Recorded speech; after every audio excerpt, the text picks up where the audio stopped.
नवरा बायकोच्या भांडणात माझ्या राहते, बोलायचं नाही 2-3 दिवस. मग ती चहा लागलं का पोराला बोलती, पाणी लागलं का पोराला बोलती, आपण गप्प बसून राहायचं. ती म्हणजे पप्या त्याला विचार चहा लागतो का, आपण म्हणायचं ते फेकून. मजा असते ते, मजा असते ते नाही. आणि ते लव्ह मॅरेज करणाऱ्याच्या नशिबात नाही, त्यांचं प्रेम पोचट होईल राहतं. ते त्या प्रेमाची चव जायला राहते, त्याला मार्केट नाही राहत. ज्यांचं ओरिजिनल लग्न व्हायला ना, ओरिजिनल सच शिकलं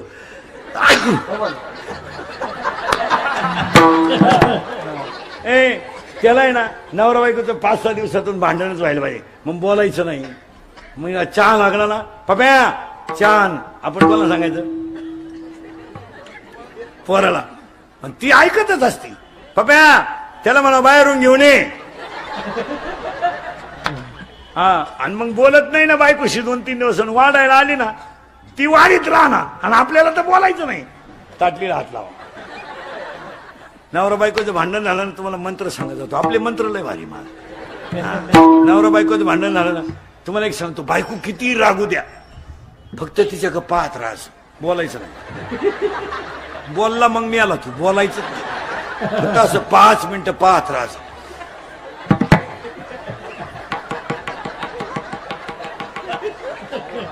ती बंद होतं बोलायचं, त्याची अक्कलच बंद झाली. ते काय करे, पहिलं वाक्य, दुसरं वाक्य, बायको जरा लई जोरात बोलायला लागली ना, टीव्हीचा आवाज थोडा वाढवायचा, तिचा पॉवर थोडा कमी होतो. आणि तिसरं वाक्य, थोडं हसत जायचं. हसणे हा सगळ्यात मोठा औषध आहे मला. नवरा बायकोचं भांडण झालं, थोडं हसायचं. आणि चौथा मुद्दा झाला ना, तिथून निघून जायचं. जरा पॉवर कमी होते तिथं. त्यानं तेवढ्या झपाट्यात उचलून आपटली, मी होती.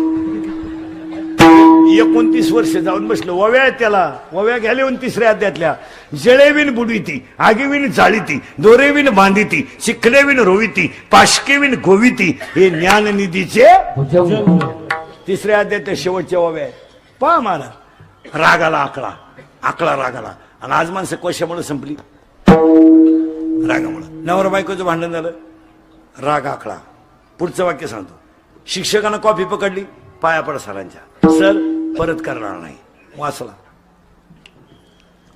तो, सरांना म्हणला भेट पेपर सुटल्या.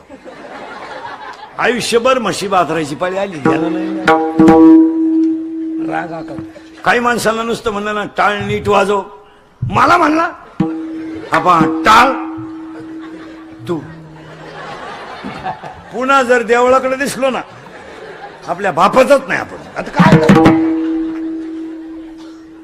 दिंडीत एखाद्याला जर म्हणलं ना, ही चाल नंतर म्हणा, मला म्हणलं तू दुसरी दिंडी. म्हणजे दिंड्या फुटल्या का म्हणून. पूर्वी एकच दिंड्या होत्या, आता दिंड्या. अजून 5 वर्षानं दिंडीवाल्याला एकट्यालाच झेंडा घेऊन जावा लागला, माणसंच नाही. चलो,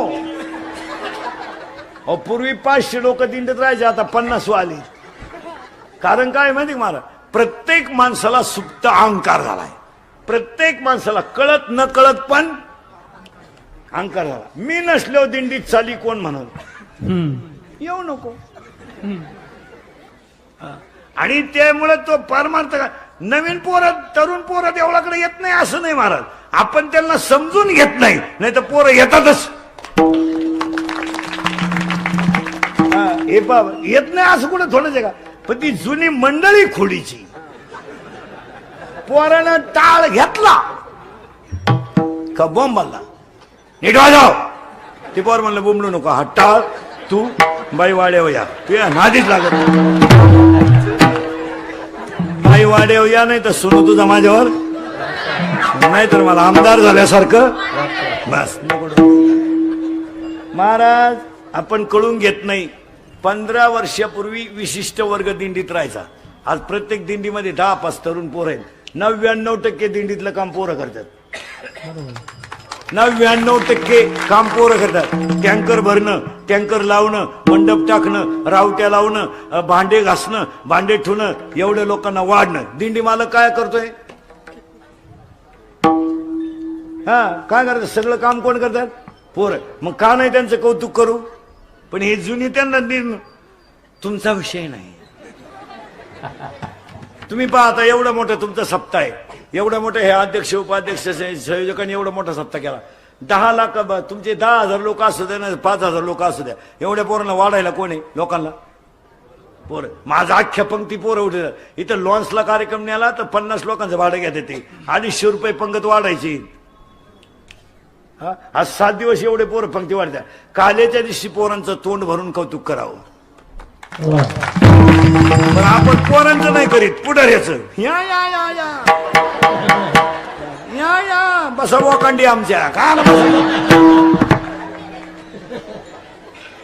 आपण कोण महाराज जे सत्य आहे ते अहो महाराज साधी गोष्ट आहे. आता ज्या एवढा मोठा समाज आहे, जेवण आहे रोज, एवढ्या लोकांना वाढायचंय. बरं एक काम करीत नाही ते पत्रवळी वाढणं, जेवायला वाढणं, परत पत्रवळी. मग का नाही पोरांचं थोडं कौतुक करू? आणि पोरांना कौतुक केल्यावर स्फूर्ती येतेच. आता तुम्हाला पुढे जाऊन सांगा, सप्त्यांचे कारभार जर तरुण मंडळाकडे आले ना, चांगलेच सप्ते होत्या. आता 5-7 वर्षात संप्रदाय कळत न कळत का होईना पण वाढलाय. आता हे 100 आहेत जवळजवळ. इतिहास आहे ना, तरुण 100 पोरं टाळकरे जाऊ द्या, काही येऊ नाही तर न येऊ, पण निदान परमार्थाचा गंध तरी लागला का नाही? 6 वर्ष काही आळंदीत राहिले, फक्त धोतरच न्यायचा शिकले. इथं भाताची आवणी करणाराच्या काकडा पाठी, म्हैस वळणाराच्या 9च्या 9 मालिका पाठी काकड्याच्या. खरा परमार्थ लोकांनी गावात केलाय, बाहेर नाही केला. काय मत आहे तुमचं? काही 10 वर्ष आळंदीत राहिले, फक्त गावात पार्ट्याच पाडायचे शिकले, बाकी काहीच केलं नाही. हा बाबा गेला का त्याला नाव ठेवीन, तो बाबा गेला का याला नाव ठेवीन, काहीच केलं नाही. म्हणजे महाराज लोकांच्या टोळ्यांमुळे देवळाकडे येणाऱ्यांची संख्या कमी झाली. या बोनं त्याला नाव ठेवी, त्या बोनं याला नाव ठेवी. तर माझं कीर्तन झालं का दुसऱ्यांना म्हणायचं तो का बाबा आहे का, म्हणजे मिटलं पाहिजे. आता मला 25 वर्ष लागलं महाराज झाल्याला. या वर्षी आपण पथ्य पाळले महाराज. नाव कोणाला ठेवायचं नाही. तुम्ही आतापर्यंत आपले 50 कीर्तन ऐकले असतील. नाव नाही ठेव कधी. आपल्यामुळं परमार्थाला कलंक लागेल असं वागूच नाही. काय मध्ये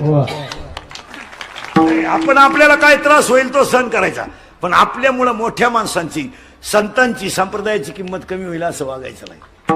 नाही नाही, मग त्या वागण्याला काय किंमत आहे?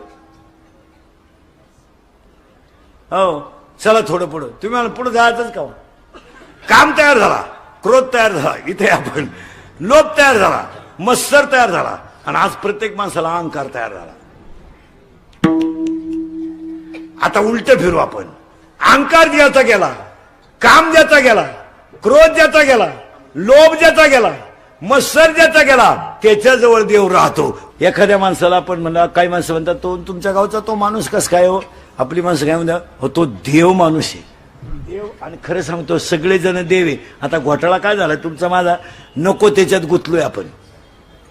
आणि पारमार्थिक माणसाला सांगून ठेवतो, लई मागच्या याच्यातही गुतायचं नाही, आणि पोरांसाठी लई कमावण्यातही मजा नाही.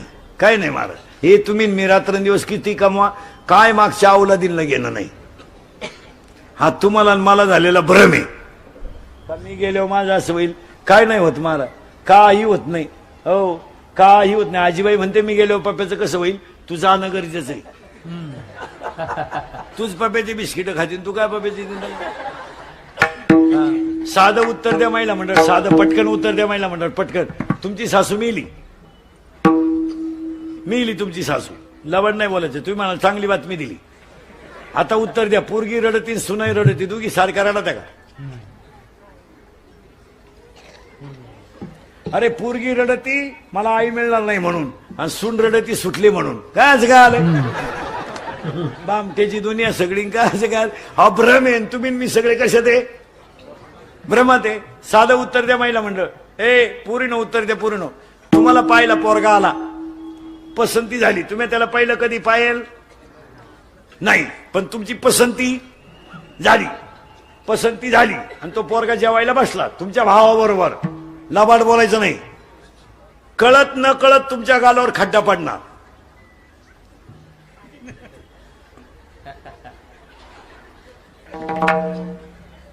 आणि कळत न कळत, जाणून बुजून नाही, पण एखादं का होईना भज कोणच्या ताटात जास्त पडल, तुमच्या भावाच्या का त्या पोराच्या?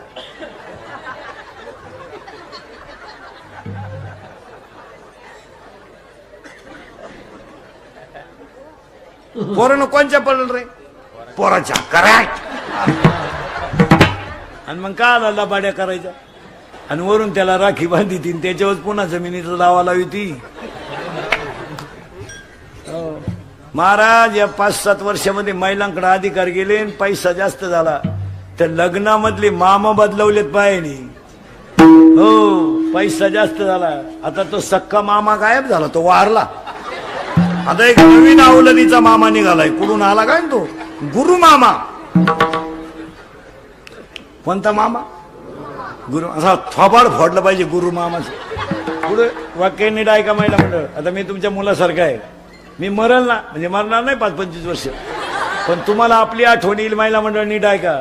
फाटक्या कपड्यातला, फाटक्या शर्टातला, फाटक्या पायजाम्यातला मामाच बाच्याच्या मागं शोभून दिसतो. हा, तुम्हाला वाटतं मग रक्त. एक वाक्य सांगा, पैसे किती जरी आले तर रक्ताचे नाते तोडी जाऊ नका. आणि बसणाऱ्या लोकांना सांगतो, कोणाशी दुश्मनी करा पण भावाशी कधी दुश्मनी करू नका. प्रसंगाला भाऊचे हे ध्यानात ठेवा. बाकीचे लबाड फक्त पाजितो म्हणून आपल्या मागे. पाजू नको हे तुझ्या मौतीला सुद्धा येणार नाही. आपल्याला वाटतं मानलंय माणूस की नाही. फॉर्म भरायला अख्खं गाव, प्रचाराला अख्खं गाव, रस्सा प्यायला अख्खं गाव, उमेदवार पडला एकटा घरी आला. कार्यकर्ते गायब, कार्यकर्ते दुसऱ्याच्या गुलालात गेले. काढलं तुम्हाला गावानं. नादी लागू नको कोणाच्या. ज्याने हे सुखाचे बहीण ती बहीण, भाऊ तो भाऊ. भावावर पुरुष मंडळी. तुमच्यावर किती जरी मोठा प्रसंग आला, तुमच्यावर किती मोठा प्रसंग आला तर प्रसंगाला भाऊचे हे ध्यानात ठेवा. पैशाची सावली येते असेल नाही तर असेल, पण भावा बहिणीचे नाते तोडू नका. कीर्तनात बसलेल्या निम्म्या महिलांना नातवाला हात लावायचा अधिकार नाही. आता आज सुना जरा नीट ऐका. तू काय तिकडून 5-7 8 10-12 तांबे घेऊन आली म्हणजे ज्या गिरदारी घेऊन आली. गुरुवार केले असते ना 4, संपले का? बावळ्याचा बाजार नाही, येण्याचा बाजार झालाय. पण झालेले गुरुवार करा तुम्हाला. 4 दिवस झाले सासऱ्याला आंघोळ नाही, त्याच्या बागला तर कुशिड झाले. तू इकडं उद्यपणा घाली तिला. ऐ पार्वतीने गुरुवार केला, शंकर पिऊन आला, काय उपयोग झाला?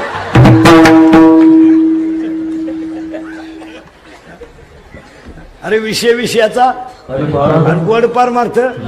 जे खरं भजन दिलंय ते सोडून उपाशी मारायला कोण सांगितलं तुम्हाला? माऊलीची ओवी आहे, माझी नाही. अध्याय नंबर 3, तुम्ही शरीरात पिडावे, तुम्ही व्रत नियम न करावे. हाताला झटी कोण सांगितले तुम्हाला? आज एक वाक्य ऐकाल का? महिना म्हणलं 2019 एक वाक्य ऐकाल का? महाराज म्हणून ऐकू नका. महाराज मरू दे तिकडं. तुमचा मुलगा म्हणून एकच वाक्य सांगतो, ऐकाल? तुम्ही तर बोलायचं दोन झालं. एकच वाक्य ऐकायचं. महाराज 2019 एकच वाक्य ऐकायचं. एकच वाक्य महिलांनी.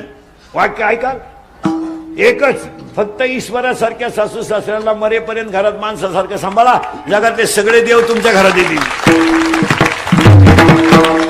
कशाला पोथेवाची तन पारायण करता? त्यांना भाकरी घाला शिका. फायनल. आणि पुरींना 3 वाक्य सांगतो, ऐकाल पुरीनो? पुरी तर बोलायचंच बंद झालं. एक, पुरीनो नोकरीला लागेपर्यंत लग्न करायचं नाही. उशिरा करा, शिका भरपूर. तुमचे आईबाप गेल्यावर तुम्हाला कोणी नाही. हे भाऊ बिऊ हे फक्त पत्रिकेत छापायचे, काय गरज नाही. उद्या उलट तुम्हाला येडपाट पोरका नवरा मिळाला ना तर स्वतःच्या पायावर उभं राहायला शिका. काळ वाईट आहे. आणि दुसरं वाक्य पुरीनो, एक विषयात कमी मार्क पडले तरी चालतील पण तब्येत बनवा. मुलीला तब्येत पाहिजे. मुलीला तब्येत पाहिजे. फायटिंग मुलीला तब्येत पाहिजे, फायटिंग पाहिजे, बॉक्सिंग पाहिजे. पुरीला 2-3 डाव आले पाहिजे, शस्त्र वापरता आलं पाहिजे. 7:30 वाजता जरी पोरगी स्टँडवर उतरली, डिरिंग मध्ये घरी आली पाहिजे. तिचा बाप म्हणला पाहिजे माझी वाघिणी येणार. 2-3 पोरांनी छेड काढली ना पोरीनं, 2-3. तुम्ही जर एकाच्या निबार ठेवून दिली ना, 2 सापडायची सुद्धा नाही. पण तुम्ही बावळट, आम्ही एका वर्गात होतो रे.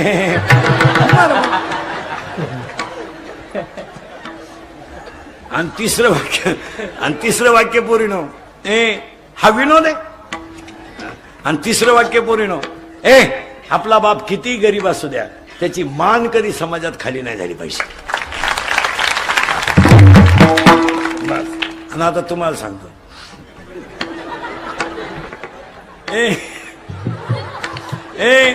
पूर्वी लोक कॅन्सरनं मारायची, आता कॅन्सर मुक्त महाराष्ट्र आहे.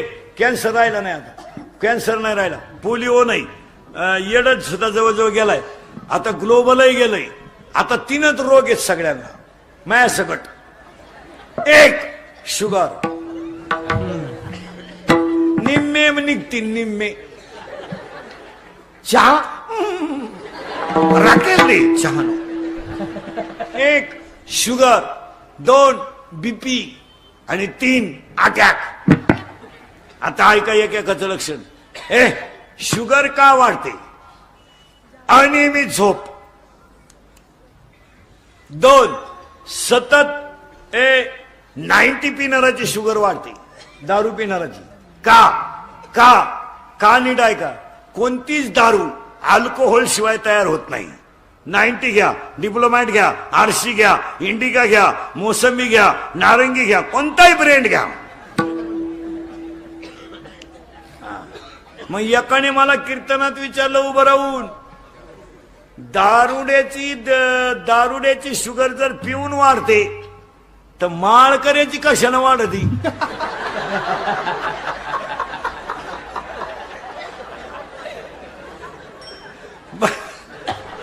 माळकऱ्याची का वाढते? त्याला 2 कारण आहेत.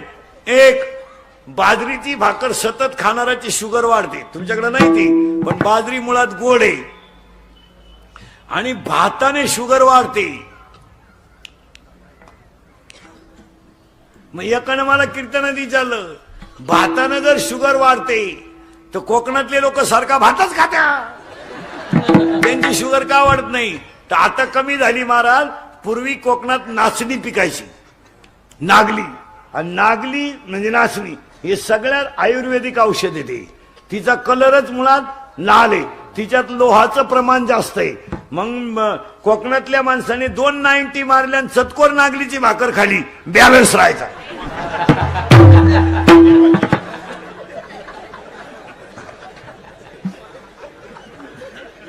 आता तांदळाच्या भाकरी आता करायला लागले लोक, नाही तर पूर्वी. आणि नाचणी अतिशय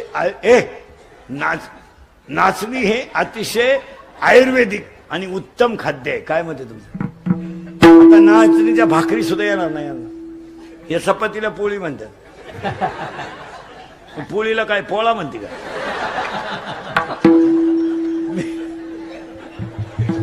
मी तिलाय भाजीच म्हणती, वांग्यालाही भाजीच म्हणती, पण भोपळ्याला काय दोडका म्हणती का?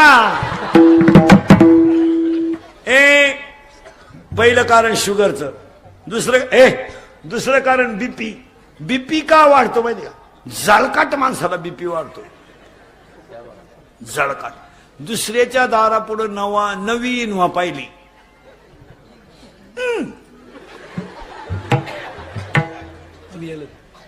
बीपी जर वाढायचा नसेल तर महिला पुरुषांना भजनांना टाळकऱ्यांना सांगून देतो, मागचं उकरून काढू नका, बीपी वाढणार नाही, सोडून द्या मागचं. आता हे लहान आले पोर आहेत, यांना आपण गरीब होतो हे पटंगा. आता हे तुम्ही सगळे लोक श्रीमंत कधी झाले? हायवेच्या कडेचे 15 वर्षापूर्वी. नाही तर 15 वर्षाच्या अगोदर तुम्ही सगळे खेकडच धरीत होती.